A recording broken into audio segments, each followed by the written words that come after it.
kitalo nnyo, kitalo ddala. Musajja wattu afiiriddewo. Bamaze okubala akalulu we bati ne balangirira opponent we, musajja wattu n'afiirawo. Abadde yeesimbyewo ku LC1 amanyikiddwa nga Ronald Ganaafa afiiriddewo. Kyokka ng'ate neene ekatooka abantu babadde basinze okubeera nga bateeka amaaso gaabwe ewa Kaweesa nayo byabadde si birungi. Ono omusajja wattu abadde ne myaka 52 Ronald Ganaafa nayo yayambadde suuti eya bbulu. Olumaze okubeera nga balangirira munneewe pressure zimukubye musajja wattu n'afiirawo. Afiiriddewo. Ate naga Kaweesa nanti nga kuwa mirundi 2 nkukubadda bwe balalo. Ene ewa Kaweesa amazima gali nti ambagamba bamaze ne bamulangirira nti awangudde bakyagamba mundi Kaweesa yazirise okusinza ku butambi bw'otalabe nga azirise musajja wattu wuuyo ali ku bunkenke. Kaweesa ekyo kyekirooto kyange.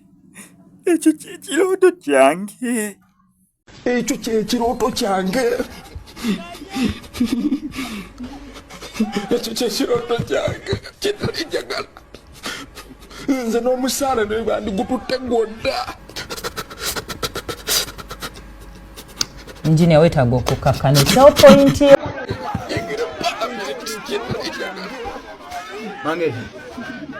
Angere soja yanja okula mangere mbala n'omuliro mulawo soja n'embeera ayitambadde silent atuliye ekintu kizibu ekitono ennyo yasikunda nnyo Parliament.